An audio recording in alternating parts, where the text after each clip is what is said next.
Sa sobrang katigasan ng ulo, napahamak ang isang OFW, kaya mag-ingat kayo mga kababayan kung ayaw nyo matulad sa isa nating kababayan ang nahaharap ngayon sa matinding problema matapos makainin ang batuta ng ibang lahi na nakilala lamang nito sa TikTok.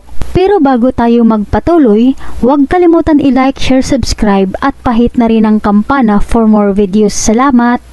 Sa dami ng napapabalita patungkol sa pangbablackmail at pagpatay sa mga kababaihan OFWs, tila marami pa rin sa mga kababayan OFWs ang walang takot. Marami pa rin ang matitigas ang mga ulo, kaya napapahamak.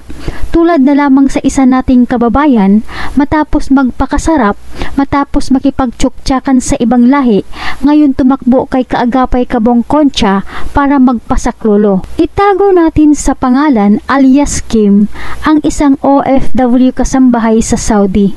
Ang dumulog at nagmamakaawa ngayon ng tulong kay Kaagapay Kabong Concha dahil sa nahaharap ito ngayon sa isang matinding problema na mahirap masolusyonan, na magbibigay aral ito sa lahat ng mga kababaihan OFWs na mahilig mag-TikTok at mahilig makipagrelasyon sa ibang lahi na nakilala lamang sa TikTok. Ayon kasi sa sumbong ng OFW, may nakilala di umano siyang ibang lahi sa TikTok na nililigawan siya hanggang sa naging sila. Tumakbo ang ilang araw, humiling di umano sa kanya ang kanyang kasintahan na ibang lahi na magkita sila at pupuntahan siya sa bahay na kanyang pinagtatrabahoan. Kahit alam ni Kabayan na pinagbabawal yun sa Saudi ang magpatuloy ng lalaki sa bahay ng amo, pumayag pa rin si Kabayan sa plano ng kanyang kasintahan dahil sa kagustuhan rin siguro na makita sa personal ang kanyang jowa na ibang lahi. Dahil sa wala siguro sa bahay ang mga amo ni Kabayan, nakapasok ang kasintahan nito sa bahay. Dinala sa kwarto ni Kabayan at dito isinagawa ang milagro. Sa kasamaan palad, di umano na malaya ni Kabayan na nakuhanan siya ng video habang nilulipap nito ang batuta ng jowa nito na ibang lahi. Masakit ito, na-videoan siya. Nakita niyo na yung epekto ng ginawa niya. Kaya pag-isipan niyo mga kababayan ng mabuti kung tama ang inyong gagawin. Dahil ngayon ay sising-sisi daw itong si Kabayan, kahit anong pagmamakaawa at iyak pa ang gagawin niya sa harapan ni Kaagapay Kabong Concha, di siya matutulungan. Dahil unang-una, hindi Pinoy ang boyfriend ni Kabayan, ibang lahi. At kahit anong oras kapag gustuhin ng ibang lahi ipakalat sa social media ang sex video nila, walang magagawa si Kabayan. Kaya ngayon, hanggang iyak na lang ang kanyang magagawa. Totoo nga ang kasabihan mga kababayan, nasa huli palagi ang pagsisisi.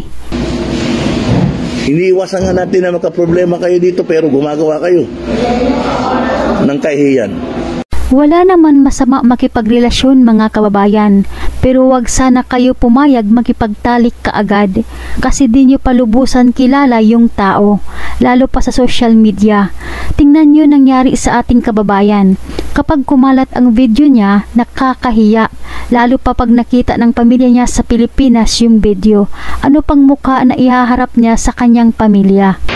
Hindi pa ba kayo nadala doon sa Kuwait na namatay ang pumatay ibang lahi?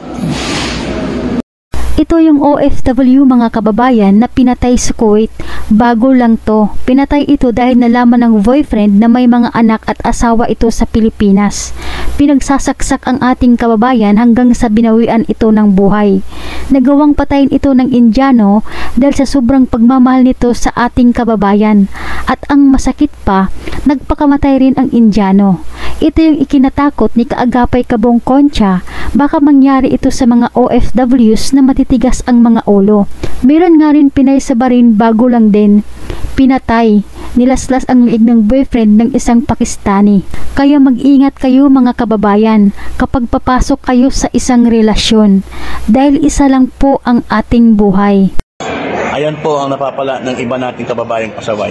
Magsilbing aral po ito sa inyo mga kababayan OFWs para di kayo matulad sa isa nating kababayan na puno ngayon ng takot at pangamba. Huwag niyo po kalimutan ang paalala ng PIDOS at OWA. Pumunta kayo sa abroad para magtrabaho, huwag haluan ng iba para di kayo mapahamak.